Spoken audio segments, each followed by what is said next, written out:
नमस्ते, welcome back to my channel इमॉन्स diary. कैसे हैं आप सब? बहुत दिन बाद आप सबसे मिल रही हूँ। आज की वीडियो में विदाउट मेड मॉर्निंग में मैं क्लीनिंग रूटीन किस तरीके से फॉलो करती हूँ वो आप सबके साथ शेयर करूँगी। सबसे पहले मैं डिश वॉशर क्लीन कर लेती हूँ।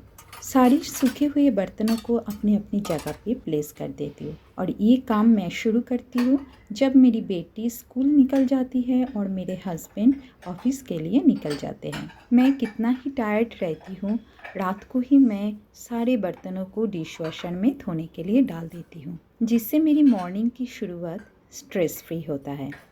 सुबह डिश वॉशर क्लीन करने से पूरे दिन के झूठे बर्तन मैं एक एक करके डिश वॉशर में डाल देती हूँ, जिससे मेरी किचन सिंक पूरे दिन क्लीन रहते हैं और सिंक क्लीन रहने से किचन भी देखने में अच्छे लगते हैं, क्लीन लगते हैं।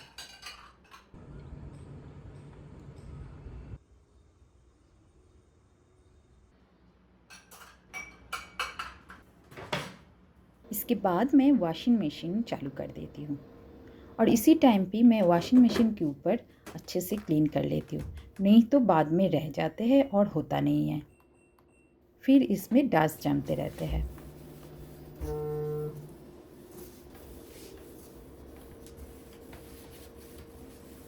अब मैं आ गई हूँ बेडरूम में और बेडरूम में आते ही मैं सबसे पहले ड्रेसिंग टेबल को क्लीन कर लेती हूँ, क्योंकि सुबह सब निकलते हैं और सबसे ज़्यादा गंदा ड्रेसिंग टेबल हो जाते हैं। ड्रेसिंग टेबल को डीप क्लीनिंग मैं हफ्ते में एक बार करती हूँ और डेली मैं ऊपर ऊपर पोंछ देती हूँ। और इसके बाद मैं क्लीन कर लेती हूँ मेरी वर्किंग डेस्क। ये मेरे बेडरूम में ही रखा रहता है। इस डेस्क के ऊपर मेरी बेटी की कोई ना कोई बुक्स, पेंसिल, इरेज़र कुछ ना कुछ रह ही जाते हैं। तो सबसे पहले इसको हटा के मैं इधर जो सामान इधर उधर रखा हुआ है उसको अपने अपनी जगह पे प्लेस कर दूंगी और इसको अच्छे से एक बार क्लीन कर लूँगी। मेरे घर में मैं ज़्यादा से ज़्यादा सामान ढक के रखती हूँ, जिससे डस्ट बहुत कम होती है और क्लीन करने का टाइमिंग भी बच जाते हैं। सिर्फ इसके ऊपर के ढक्कन को एक बार झाड़ लीजिए और इसको ऊपर से लगा दीजिए, तो आपकी जगह ऐसे ही क्लीन हो जाता है।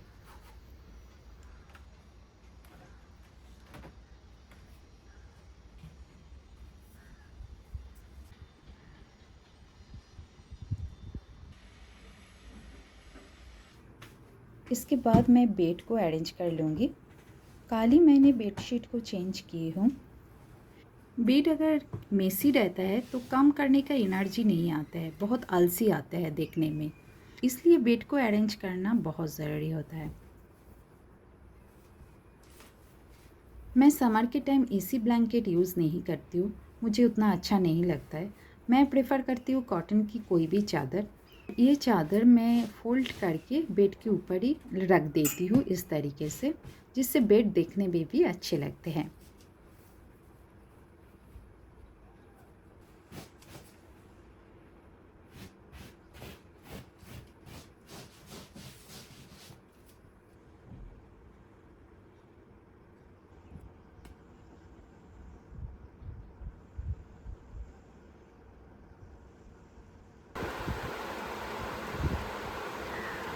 इसके बाद मैं आ जाती हूँ ड्राइंग रूम में और ड्राइंग रूम में आते ही मैं सबसे पहले क्लीन करती हूँ प्लांट को। प्लांट मेरी दिल की बहुत करीब है। बड़े बड़े प्लांट को मैं इस तरीके से क्लीन कर लेती हूँ और इसको दूसरे जगह पे ले जाके शावर देना हर टाइम पॉसिबल नहीं होता है। छोटी प्लांट को मैं किचन सिंक में शावर दे देती हूँ, क्योंकि इसके पत्ते के ऊपर अगर डस्ट जम जाता है तो इसकी ग्रोथ में कमी हो जाती है।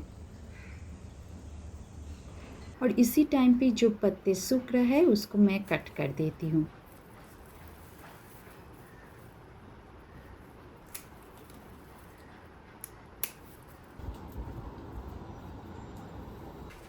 इसके बाद सोफ़े के ऊपर जो जो सामान इधर उधर बिखरे पड़े रहते हैं उसको अपने अपने जगह पे रख देती हूँ। मुझे लगता है मॉर्निंग ऐसी टाइम होता है जब सारी सामान अपनी अपनी जगह ढूंढते रहते हैं और इसको अपने अपनी जगह देना ये हमारे लिए ज़रूरी होता है, जिससे हमारे घर ऑर्गेनाइज्ड देखने को लगे।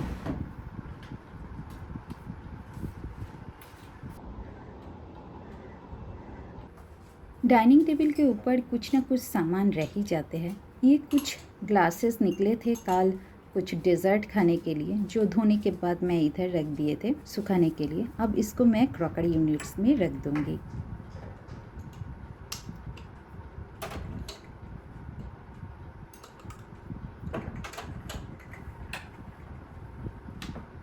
और इसके बाद डाइनिंग टेबल को अच्छे से क्लीन कर लूँगी।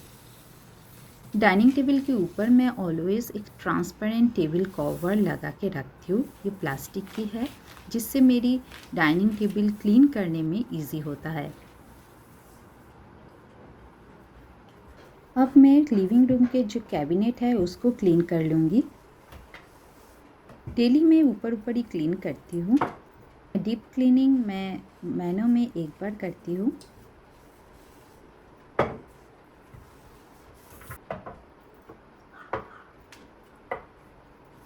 वुडन फर्नीचर को मैं किस तरीके से क्लीन रखती हूँ वो मैं लिविंग रूम क्लीनिंग वीडियो में दिखाया है। आप चाहे तो लिविंग रूम क्लीनिंग वीडियो जाके देख सकते हैं।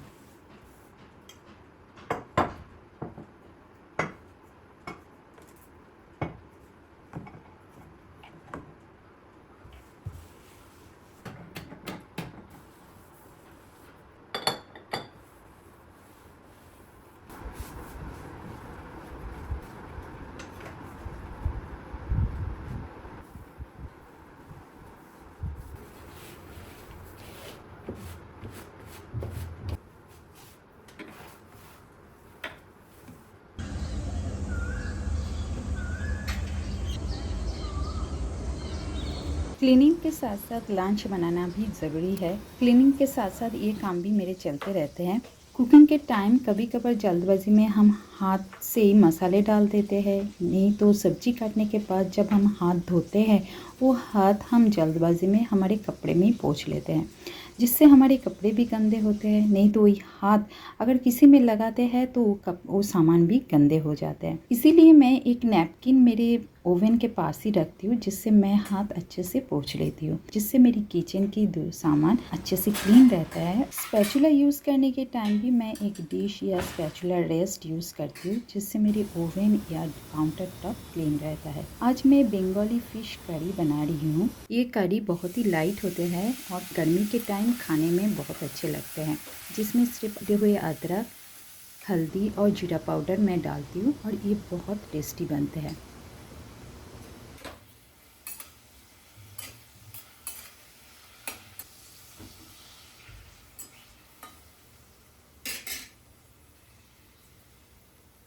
जब ये कुकिंग होते रहते हैं उसी टाइम पे मैं मेरी किचन की जो सामान में मैं हाथ लगाती हूँ वो सामान को मैं क्लीन करते रहती हूँ।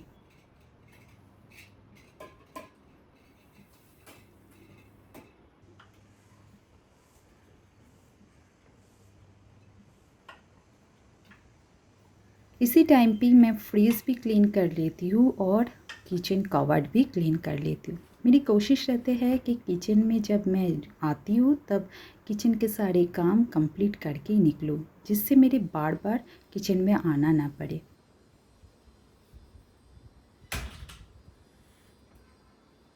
इधर मेरी फ़िश करी बन के रेडी हो गया है। अब मैं आ गई हूँ ड्राइंग रूम में मेरी सोफ़ा और चेयर को क्लीन करने, जिसके लिए मैं एक ब्रश यूज़ कर रही हूँ। डीप क्लीनिंग के टाइम मैं वैक्यूम क्लीनर यूज़ करती हूँ।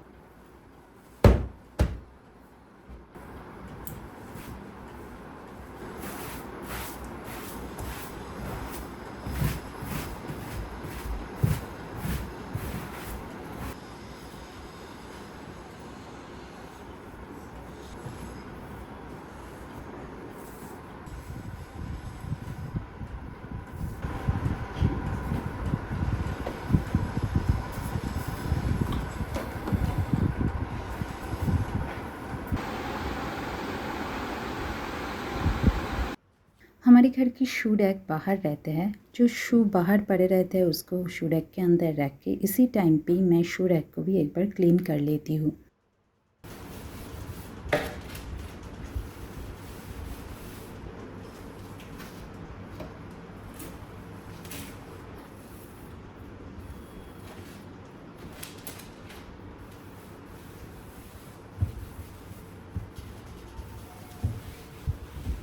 इसके बाद मेरी एक ही काम बचे रहता है, वो है मॉपिंग।